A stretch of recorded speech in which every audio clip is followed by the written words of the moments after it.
Halo semuanya, selamat datang di podcast Overstik, obrolan santai Asia Timur. Di episode kali ini kita bakal bahas isu global yang makin serius, yaitu krisis fertilitas dan penuaan penduduk. Dan kita akan fokus pada dua negara loh yang terdampak, yaitu Jepang dan juga Korea Selatan yang bakalan kita bandingin. Negara mana sih yang paling terpengaruh dalam dinamika ekonomi dan juga politik global? Menariknya, ini bukan cuma soal jumlah penduduk, tapi juga menyangkut ekonomi, kebijakan negara, bahkan posisi global. Betul itu Yuki, bisa dibilang sih ini adalah krisis diam-diam ya, yang dampaknya tuh besar banget loh. Kita mungkin mulai dari konsep dulu kali ya. Apa sih krisis fertilitas itu? Jadi gampangnya tuh angka kelahiran di suatu negara turun terus loh sampai nggak cukup buat menggantikan jumlah penduduk sebelumnya. Kalau di bawah itu, nominal persentasenya terus menurun, maka populasi juga akan ikut menyusut. Dan idealnya, setiap satu perempuan itu melahirkan sekitar 2,1% anak supaya populasinya tetap stabil. Sedangkan Jepang sekarang cuma sampai sekitar 1-2an aja, dan Korea Selatan bahkan pernah di 0,8%. Yaps, betul sekali. Dan yang terjadi bersamaan itu adalah penuaan penduduk jumlah lansia meningkat drastis. Dan itu parah banget sih. Karena artinya tuh generasi muda makin sedikit, sementara jumlah lansia itu makin banyak. Makanya tuh muncul istilah aging society atau masyarakat mengenyam. Wah, berarti ini sebenarnya fenomena global ya. Ya, bahkan di banyak negara maju nih, angka kelahiran terus menurun karena faktor ekonomi, gaya hidup, dan juga perubahan nilai sosialnya. Jadi ini bukan sekadar kasus unik dari Jepang dan Korea Selatan aja ya. Yang jadi masalahnya tuh bukan cuma soal populasi, tapi juga tenaga kerja. Karena kalau anak muda makin dikit, nanti siapa yang kerja? Siapa yang bayar pajak? Siapa yang nopang ekonomi? Betul, tapi mereka ini adalah contoh negara yang kasus fertilitasnya paling ekstrim loh. Dan akhirnya negara tuh harus menanggung beban pensiun dan kesehatan lansia yang makin besar.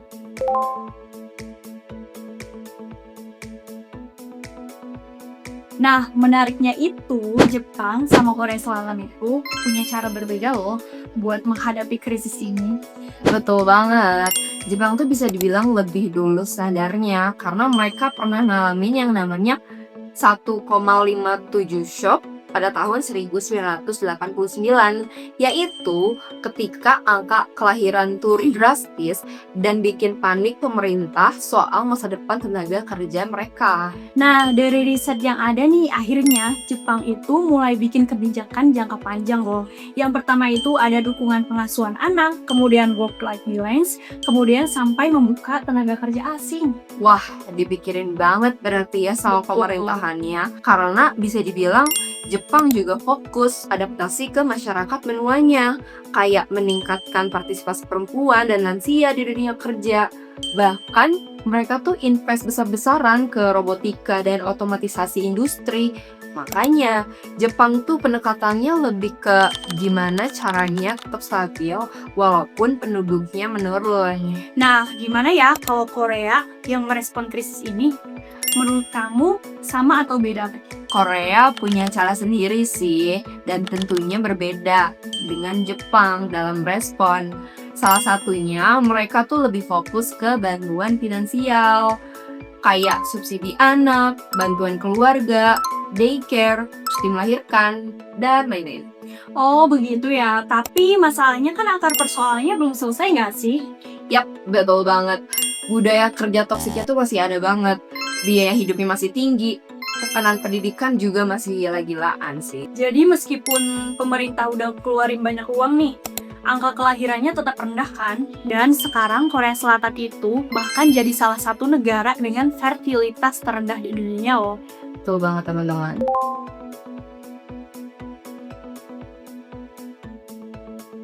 Nah, sekarang kita bahas dampaknya nih. Karena kan ternyata ini gak cuma bahas keluarga dan sosial aja, tapi juga nyambung ke ekonomi global dan politik internasional. Wah, dalamnya secara global itu semakin luas ya. Iya, karena Jepang dan Korea Selatan itu kekuatan ekonomi besar di Asia Timur. Kalau jumlah usia produktifnya turun, otomatis tenaga kerjanya juga semakin berkurang. Akibatnya pertumbuhan ekonomi juga melambat. Berarti pemerintah juga harus keluarin biaya lebih besar dong buat pensiun dan kesehatan lansianya. Karena hal itu, makanya sekarang mereka mulai fokus ke yang namanya teknologi, kayak AI, robot, semikonduktor, otomatisasi industri. Karena mereka tuh butuh cara supaya produksi tetap jalan walaupun kerja manusianya semakin sedikit. Betul.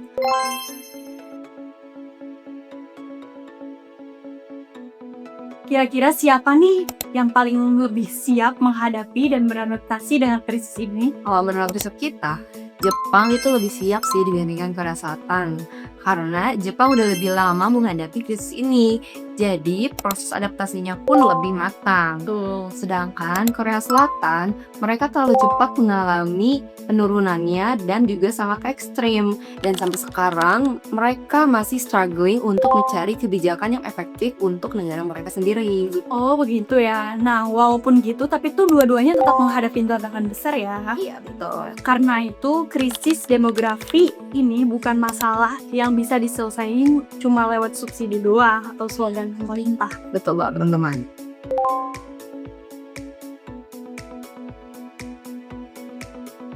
Benarnya nih teman-teman, ternyata banyak negara lain itu mulai menuju ke arah krisis yang sama loh.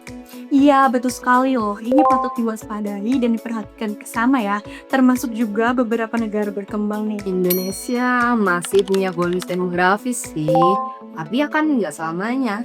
Betul. Kalau tidak dikelola, kita kan bisa jadi akan menghadapi masalah serupa ya kan? Iya, betul banget. Nah, jadi sangat penting untuk kita Indonesia sebagai negara berkembang itu belajar dari permasalahan yang dihadapi oleh Jepang dan Korea Selatan. Yes, penting juga buat kita itu belajar dari permasalahan yang dialami oleh Jepang dan juga Korea Selatan ini.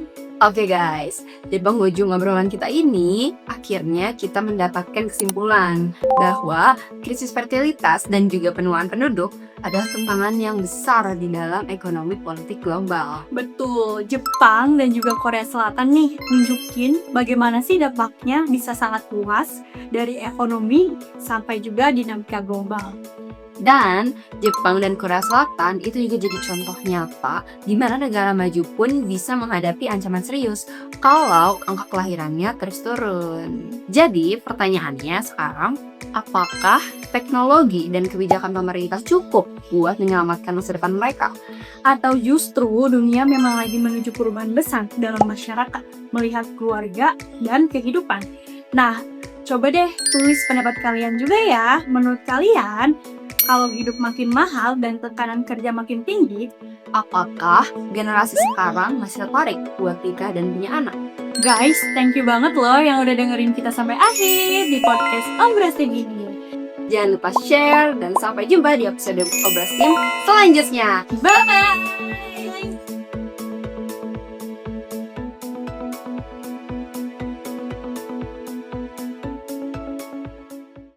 Oke, makasih semua infonya. Bye. Ah, iya. Lagi Besar ya. FF yang Menghadapi krisis ini menghadapi tantangan siap. salah krisis demografi demografi kalau kita Terus. atau justru Iya, kan selesai. nah coba deh kalian pendapat dengerin kita sampai akhir di podcast Obras Tim.